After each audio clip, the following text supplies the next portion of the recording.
আসসালামু আলাইকুম প্রিয় শিক্ষার্থী ভাই বোনেরা, আশা করি আপনারা অসংখ্য ভালো আছেন।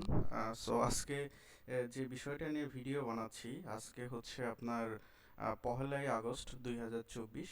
সো আপনারা অলরেডি আপনারা বিভিন্ন ফেসবুক গ্রুপে বা হোয়াটসঅ্যাপ গ্রুপে দেখেছেন যে বিসিআইসির বিশাল একটা সার্কুলার হয়েছে, হ্যাঁ।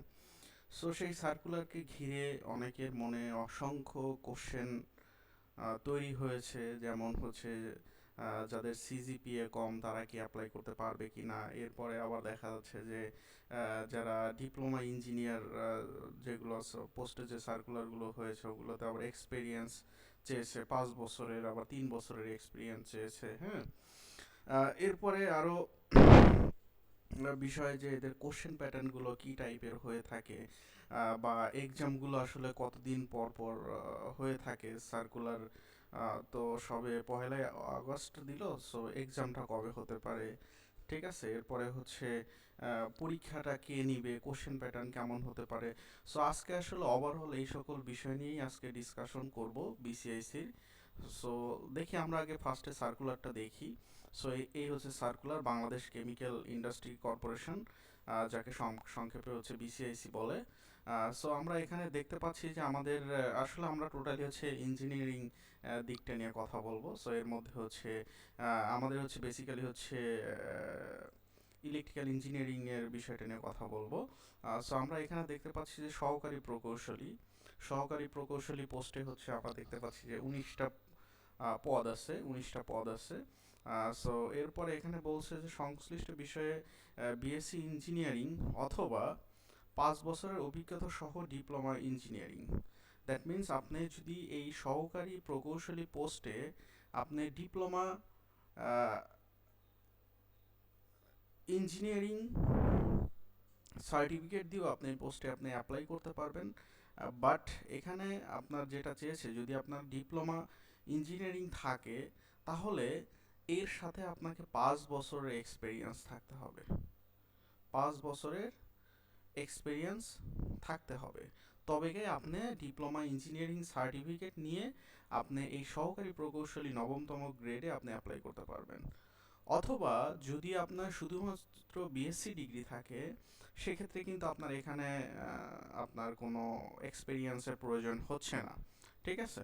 সো এই গেল হচ্ছে সহকারী প্রকৌশলী পোস্টে। সো এটা হচ্ছে ইলেকট্রিক্যাল। এরপরে আমরা দেখতে পাচ্ছি মেকানিক্যালও সেম একই কথা বলেছে, সেম একই কাহিনী। যে যদি বিএসসি থাকে তাহলে আপনাকে কোনো এক্সপিরিয়েন্স থাকতে হবে না, অথবা যদি আপনি ডিপ্লোমা সার্টিফিকেট দিয়ে যদি আপনি এই সহকারী প্রকৌশলীতে আপনি অ্যাপ্লাই করতে চান তাহলে আপনাকে সংশ্লিষ্ট বিষয়ের উপরে 5 বছরের অভিজ্ঞতা থাকতে হবে। এখন বিষয়টা হচ্ছে সংশ্লিষ্ট বিষয়গুলো আসলে কি কি হতে পারে, সেগুলোর একটা বিষয় আছে, যেমন বিসিআইসি আসলে কি ধরনের কি নিয়ে কাজ করে। সো দেখেন বিভিন্ন সরকারি যে কেমিক্যাল ইন্ডাস্ট্রিগুলো আছে, এরপর হচ্ছে সার কারখানা আছে, এরপর স্যানিটারি আছে, ঠিক আছে। সো এই ওভারঅল সকল বিষয়টা বা যে বিভিন্ন যে কীটনাশকগুলো আছে, সো এইগুলো হচ্ছে আপনার বিসিআইসি এরা প্রডিউস করে থাকে, ঠিক আছে। যেমন সিমেন্ট, সার, স্যানিটারি আইটেমস, হ্যাঁ। ওভারঅল আপনারা বিসিআইসির ওয়েবসাইটে গেলে আপনারা সব কিছু দেখতে পারবেন, ঠিক আছে। সো এটা আসলে টোটালি ইন্ডাস্ট্রিয়াল জব আর কি, ওকে।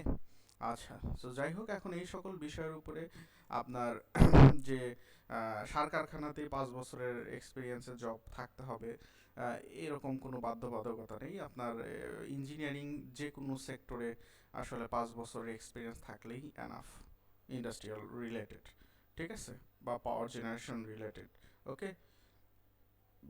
সো সিভিলের সেম একই কাহিনী সহকারীগুলোতে। এরপরে আমরা দেখতে পাচ্ছি যে আমাদের যে উপসহকারী প্রকৌশলী ইলেকট্রিক্যাল, সো উপসহকারী প্রকৌশলী ইলেকট্রিক্যাল যেটা 10তম গ্রেড। সো এখানে 16টা পদ আছে। অন্যান্য কেমিক্যালে 29টা আছে, এরপরে মেকানিক্যালে 15টা আছে, হ্যাঁ। সো এখন এই যে উপসহকারী প্রকৌশলীতে ইলেকট্রিক্যালের যে আপনার 16টা পোস্ট, সো এখানে বলছে 3 বছরের অভিজ্ঞতা সহ ডিপ্লোমা ইঞ্জিনিয়ারিং থাকতে হবে, 3 বছরের অভিজ্ঞতা থাকতে হবে, ঠিক আছে? সো এখন দেখেন আসলে মূল বিষয়টা হচ্ছে যে এখানে আরো কিছু বিষয় দাঁড়ায় যে আসলে যে আপনার এই এক্সপিরিয়েন্সের বিষয়টা আগে আমি আপনাদেরকে ক্লিয়ার করে দেই। সো এখানে আপনার বলছে যে এখানে দেখেন একটা কলাম আছে, 6 নাম্বার কলাম আছে, ঠিক আছে?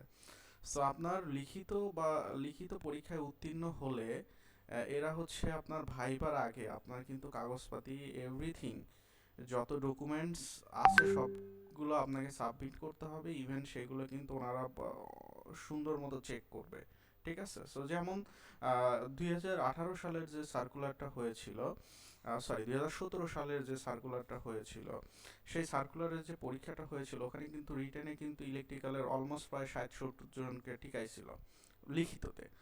বাট কাগজপাতি চেক করার পরে ওনারা যে সকল ডকুমেন্টসগুলো চেয়েছে সেই ডকুমেন্টসগুলো ওনারা কিন্তু খুবই পুঙ্খানুপুঙ্খানুভাবে চেক করে। এইগুলো চেক করার পরে ওনারা দেখলো যে শুধুমাত্র অলমোস্ট দেখা যাচ্ছে 20-25 জনের মতো কাগজপাতি ঠিক আছে, ঠিক আছে? সো সেই 20-25 জনের মতো কিন্তু তারা ভাইভাতে অংশগ্রহণ করতে পেরেছিল, ঠিক আছে? সো বিসিআইসি কিন্তু কাগজপাতিগুলো খুবই সুন্দর মতো পুঙ্খানুপুঙ্খানুভাবে দেখে। আর এখানে কিন্তু আপনাকে অ্যাপ্লাইয়ের জন্য যে রিকোয়ারমেন্টটা চেয়েছে এক্সপিরিয়েন্স দরকার, আপনাকে কিন্তু মাস্ট কিন্তু এক্সপিরিয়েন্স থাকতে হবে, ঠিক আছে? আদারওয়াইজ আপনি কিন্তু বাদ পড়ার আপনার কিন্তু পসিবিলিটি থাকতে পারে, ঠিক আছে? এখন বিষয়টা হচ্ছে যে যদি এরকম হয় যে আপনি ভাইবা দিলেন, সরি রিটেন দিলেন, আপনার রিটেনে খুবই ভালো করলেন, অ্যাপ্লাই কিন্তু করা যাবে, আপনার এক্সপিরিয়েন্স ছাড়া কিন্তু আপনার সকল পোস্টে কিন্তু অ্যাপ্লাই করতে পারবেন, পরীক্ষা দিতে পারবেন, ইভেন ভাইভাতে গিয়ে ভাইবাও দিতে পারবেন। বাট ভাইভাতে গিয়ে যাওয়ার পরে তো আপনাকে কাগজপাতি দিতে হবে, তখন কিন্তু আপনার কিন্তু কাগজপাতি না থাকলে কিন্তু তখন কিন্তু আমাদের বাদ পড়বেন। এখন ম্যানেজমেন্ট যদি ডিসিশন নিতে পারে যে না এই ছেলে রিটেনে ভালো করছে, ভাইভাতে ভালো করছে, এর এক্সপিরিয়েন্স না থাকলেও চলবে, তখন সেটা ম্যানেজমেন্ট তাদের মতো ডিসিশন নিতে পারে। বাট কাগজপাতি কিন্তু আপনার মাস্ট লাগবে, এই এক্সপিরিয়েন্স কাগজটা, ঠিক আছে? বা এক্সপিরিয়েন্সের সার্টিফিকেটটা, এটা কিন্তু আপনার মাস্ট লাগবেই, আদারওয়াইজ কিন্তু আপনার জব হবে না, ঠিক আছে? সো এখন আমি বলবো যে আপনারা অ্যাপ্লাই করেন, পরীক্ষা দেন, ঠিক আছে?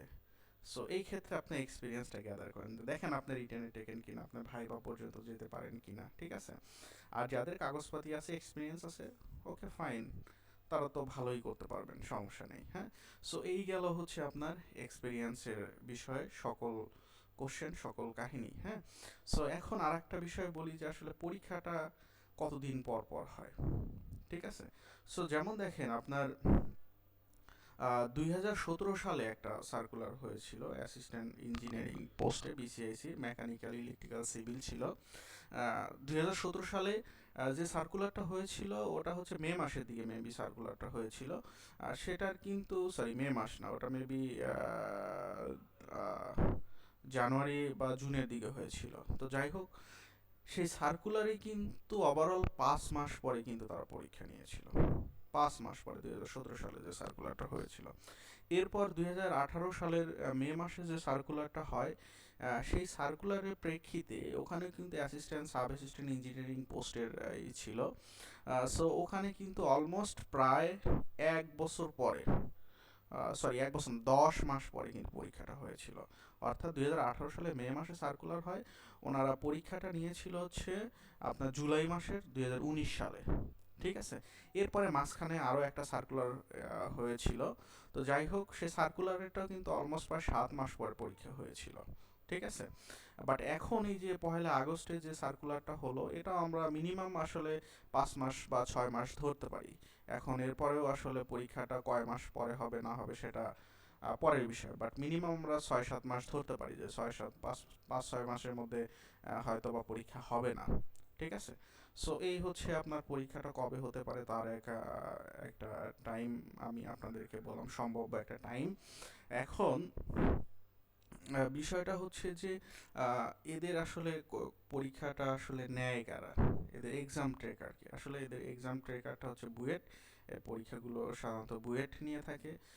সো এখন এদের বুয়েট প্যাটার্ন আমরা সবাই জানি যে নর্মালি 100 মার্কের যদি পরীক্ষা হয় তাহলে এখানে হচ্ছে ডিপার্টমেন্ট থাকে 40, ইভেন 40 যে ডিপার্টমেন্ট, এখানে 40টা ডিপার্টমেন্ট 8টা ম্যাথ থাকে, প্রতিটা ম্যাথের মার্কস হচ্ছে 5। আর হচ্ছে বাকি 60 মার্ক থাকে নন ডিপার্টমেন্টের মধ্যে থাকে বাংলা থাকে, ইংলিশ থাকে, সাধারণ জ্ঞান থাকে, অ্যানালিটিক্যাল কোশ্চেন থাকে আর জেনারেল ম্যাথ থাকে। ঠিক আছে। সো যাই হোক, এই হচ্ছে কোশ্চেন প্যাটার্ন রিলেটেড কিছু কোশ্চেন, মানে উত্তর। আসলে আসলে নন ডিপার্টমেন্টের যে কোশ্চেনগুলো থাকে এটা কিন্তু টোটালি কিন্তু এমসিকিউ টাইপের হয়ে থাকে। ঠিক আছে, বাট ডিপার্টমেন্ট কিন্তু ম্যাথমেটিক্যাল টার্মসগুলো থাকে, হ্যাঁ। আর এছাড়াও আরও কোশ্চেন প্যাটার্নটা এরকম হতে পারে যে 50 মার্ক হচ্ছে ম্যাথ থাকলো, অর্থাৎ ডিপার্টমেন্টাল রিলেটেড ম্যাথ বা থিওরি বলেন, থিওরি কমই থাকে, থাকেন না নাই বললেই চলে, ম্যাথমেটিক্যাল ম্যাথই বেশি থাকে বুয়েটে। সো 50 মার্ক হচ্ছে ডিপার্টমেন্ট হয়, আবার কখনো হচ্ছে 50 মার্ক হচ্ছে নন ডিপার্টমেন্টের এমসিকিউ থাকে। ঠিক আছে। সো এই হচ্ছে কোশ্চেন প্যাটার্ন, পরীক্ষা কে নেয়, এক্সপেরিয়েন্সের বিষয়ে বললাম যে সার্টিফিকেট থাকতে হয় কি হয় না। সো এটা তো মাস্ট লাগেই, সেটা তো বুঝলেনই, আদারওয়াইজ কিন্তু আপনি বাদ পড়ে যাবেন, জব হবে না। ঠিক আছে। এরপরে আসলে আমরা সিজিপিএটা দেখতে পাচ্ছি, এখানে সিজিপিএ সুন্দর মতো প্যাটার্ন দেওয়া আছে যে 5 স্কেলে আসলে কত মার্কস থাকতে হবে। সো আমরা এখানে কিন্তু দেখতে পাচ্ছি যাদের সিজিপিএ হচ্ছে আপনার 3, 5-এর মধ্যে 3 স্কেলে আছে, এরাও কিন্তু অ্যাপ্লাই করতে পারবে, সমস্যা নেই, বা আড়াই আছে তারাও কিন্তু অ্যাপ্লাই করতে পারবে। ঠিক আছে। সো এখানে হচ্ছে 4 স্কেলের মধ্যে দেখা যাচ্ছে যে আপনার 3 থাকতে হবে। ঠিক আছে। সো এখানে কিন্তু সিজিপিএ কিন্তু নিম্নরূপ দিয়ে দিচ্ছে, দ্যাট মিনস আপনার দেখা যাচ্ছে যে আপনার যদি সিজিপিএ 4-এর মধ্যে আড়াইও থাকে সেক্ষেত্রেও কিন্তু আপনি অ্যাপ্লাই করতে পারবেন। ঠিক আছে। এরপর 5-এর মধ্যে যদি আপনার আড়াই বা 2ও থাকে সেক্ষেত্রেও কিন্তু আপনি অ্যাপ্লাই করতে পারবেন। সো অলমোস্ট আমরা দেখতে পাচ্ছি যে এখানে কিন্তু মোটামুটি সবাই আসলে অ্যাপ্লাই করতে পারবে। ঠিক আছে। সো এই গেল সিজিপি এর বিষয়। এখন আর একটা বিষয় হচ্ছে যে এখানে কিন্তু আর একটা কথা বলেছে যে আপনার যদি এখানে যদি আপনার জব হয়, সো আসলে আপনি চূড়ান্তভাবে নির্বাচিত হলে আপনার ন্যূনতম 3 বছর সেখানে চাকরি করতেই হবে। 3 বছর আগে কিন্তু আপনি জব সুইচ করে আপনি আশুগঞ্জে বা রামপালে বা এনডব্লিউপিসিএল এ বা ডেস্কো বা পিএসসি বা নেস্কো বা অন্য কোনো বেসরকারি চাকরি এগুলোতে কিন্তু আপনি মুভ করতে পারবেন না। ওকে। সো এই গেল বিষয়। এখন আসি আপনার আশা করি আপনারা সকল ধরনের কোশ্চেনের অ্যান্সার পেয়ে গেছেন। এখন আসি আসলে ডিপার্টমেন্টাল বিষয়টা। সো ডিপার্টমেন্টাল বিষয় হচ্ছে আমরা যদি একটু আমাদের ত্রিপলি জব প্রিপারেশন আমাদের কোর্স আউটলাইনটা যদি দেখি, এই হচ্ছে আমাদের কোর্স আউটলাইন। সো দেখেন এখন বিগত সালের কোশ্চেনগুলো যদি আপনি অ্যানালাইসিস করেন, সো এখান থেকে আসলে মোটামুটি হচ্ছে আপনার মোটামুটি সব টপিক থেকে এখানে কোশ্চেনগুলো থাকে। যেমন হচ্ছে কমিউনিকেশন থেকে আমি বলি যে কমিউনিকেশনের জন্য বিসিএসির জন্য সবচেয়ে ইম্পর্টেন্ট টপিক হচ্ছে আপনার আহ, আপনার হচ্ছে এখানে হচ্ছে পিসিএম নাইকোয়েস্ট থিওরেম, এরপর হচ্ছে এসএনআর, এরপরে হচ্ছে আপনার অ্যামপ্লিটিউড মডুলেশন, ফ্রিকোয়েন্সি মডুলেশন। ঠিক আছে। এই কয়েকটা টপিক হচ্ছে কমিউনিকেশন পার্ট থেকে খুবই ইম্পর্টেন্ট আপনার বিসিআইসির পরীক্ষার জন্য। ইলেকট্রনিক্সের জন্য হচ্ছে ইম্পর্টেন্ট হচ্ছে অফ অ্যাম্পস আর হচ্ছে diode. Of amps and diode এই দুইটা টপিক খুবই গুরুত্বপূর্ণ। এরপরে এসি সার্কিটের মধ্যে হচ্ছে আপনার এসি পাওয়ার অ্যানালাইসিস এইটা খুবই ইম্পর্টেন্ট এই টপিকটা। আর ডিসি সার্কিটের মধ্যে হচ্ছে আপনার থেভেনিন থিওরেম, নর্টন থিওরেম, আর হচ্ছে সুপারপজিশন। সো এই কয়েকটা হচ্ছে ইম্পর্টেন্ট। আর পাওয়ার সিস্টেমের মধ্যে হচ্ছে আপনার পার ইউনিট সিস্টেমটা important, power unit system, variable load আর পাওয়ার ফ্যাক্টর, এই তিনটা টপিক হচ্ছে। সরি, আর একটা টপিক হচ্ছে আপনার সিমেট্রিক্যাল আর আনসিমেট্রিক্যাল ফল্ট, অর্থাৎ symmetrical unsymmetrical fault, per unit system, variable load আর হচ্ছে পাওয়ার ফ্যাক্টর ইমপ্রুভমেন্ট। এই কয়েকটা টপিক হচ্ছে পাওয়ার সিস্টেমের মধ্যে গুরুত্বপূর্ণ। আর মেশিনের মধ্যে গুরুত্বপূর্ণ হচ্ছে আপনার ডিসি জেনারেটর, এরপর হচ্ছে আপনার ইন্ডাকশন মোটর, এরপরে জেনারেটর, এসি জেনারেটর, আর হচ্ছে সিঙ্গেল ফেজ ট্রান্সফরমার। এই কয়েকটা টপিক হচ্ছে আপনার ডিপার্টমেন্ট, যে আমাদের ত্রিপলি যে part, so so full department পার্টের উপরে সবচেয়ে গুরুত্বপূর্ণ। ঠিক আছে। সো আমাদের কিন্তু প্রতিনিয়তই আমাদের কিন্তু যারা বেসিক থেকে অ্যাডভান্স পর্যন্ত ট্রিপলি জব প্রিপারেশন নিতে চান, সো তারা আমাদের কাছে জব কোচিং করতে পারেন। আমাদের কিন্তু অ্যাডমিশন কিন্তু চলমান আছে। সো যারা একদম ফুলি বেসিক থেকে অ্যাডভান্স পর্যন্ত জব প্রিপারেশন নিতে চান তারা কিন্তু চাইলে আমাদের কাছে অ্যাডমিশন নিতে পারেন। আর আমাদের কাছে পড়তে হলে আপনাকে কোনো বই বা বিগত সালের কোশ্চেন ব্যাংক কোনো কিছু কিনতে হবে না। আমরা সব কিছু পিডিএফ ফাইল আকারে এভরিথিং সব কিছু আমরা ওয়ান বাই ওয়ান ক্লাস অনুযায়ী ধীরে ধীরে হচ্ছে আমাদের যে শিটগুলো আছে সেগুলো কিন্তু আমরা প্রোভাইড করে থাকি। আর এখানে হচ্ছে আমাদের টোটালি একদম ফুললি বেসিক থেকে শুরু হয়। সো আপনি যদি একদম সব কিছু ভুলেও যান, এরপরে যদি নতুনভাবে শুরু করতে চান বা আপনি যদি রানিং স্টুডেন্ট থাকেন সেক্ষেত্রে কিন্তু শুরু করতে পারেন। আর একটা বিষয় আমরা অনেকেই বিশাল বড় ভুল করে থাকি, সেটা হচ্ছে যে আমরা আসলে জব প্রিপারেশন না নিয়ে আসলে আমরা সার্কুলারে অ্যাপ্লাই করে বসে থাকি। সো এরকমভাবে অ্যাপ্লাই করে টাকা পয়সা নষ্ট করার দরকার নেই, কারণ আপনার চাকরি জীবনেও হবে না। সো অ্যাপ্লাই করে মানুষ দেখানোর থেকে আসলে কিছু টাকা খরচ করে কিছু বই কিনে বাসায় বসে পড়া অথবা কোথাও কোচিং করে ভালো মতো জব প্রিপারেশন নিয়ে এরপরে হচ্ছে অ্যাপ্লাই করা। আসলে আমাদের জব প্রিপারেশন আমাদের ডিপার্টমেন্ট কিন্তু অনেক কঠিন, সহজ না। অনেক কঠিন এই জন্য, মানে বুঝতে সহজ, আপনি বুঝবেন সহজভাবে, বাট সিলেবাসটা বিশাল একটা সিলেবাস, যেটা আসলে শেষ করে একটা স্টুডেন্টের মেমোরিতে রাখা অনেক টাফ হয়ে যায়। ঠিক আছে। সো এরপরেও মোর অ্যান্ড মোর প্র্যাকটিস করলে, দীর্ঘ 1-1.5 বছরের একটা প্রিপারেশন থাকলে, রেগুলার মেনটেন করে 1-1.5 বছর পড়লে সেক্ষেত্রে আসলে টিকার পসিবিলিটি একটু বেশি থাকে। ঠিক আছে। মিনিমাম কিন্তু 1-1.5 বছর জব প্রিপারেশনে থাকতে হয়, ইভেন রেগুলার মেনটেন করে পড়তে হয়। ঠিক আছে। সো যারা ভাবতেছেন যে আপনার কিছু কিছু অংশ মনে আছে, আপনি এসি সার্কিটের কিছু ম্যাথ বা দুই একটা ম্যাথ পারেন, ডিসি সার্কিটের পারেন, মেশিন থেকে আপনি কিছুই পারেন না। ঠিক আছে। সো এইসব চিন্তা ভাবনা করলে আর বা এরকম প্রিপারেশন থাকলে আমার মনে হয় যে অ্যাপ্লাই না করাটাই ভালো। সো এরপরে যদি কারো কোনো এক্সট্রা কোনো কোশ্চেন থাকে অবশ্যই আমাকে কমেন্টস করে জানাবেন। সো আমি আশা করি রিপ্লাই দিতে পারবো। আর আমি আমার হোয়াটসঅ্যাপ নাম্বারটা শেয়ার করে দিব। সো কেউ যদি অ্যাডমিশন নিতে চান সো আমার সাথে যোগাযোগ করতে পারেন। এখানেও যদি আমার হোয়াটসঅ্যাপ নাম্বারটা আপনারা হয়তো দেখতে পাচ্ছেন, 01714998736। সো সবাই ভালো থাকবেন, সুস্থ থাকবেন। আসসালামু আলাইকুম।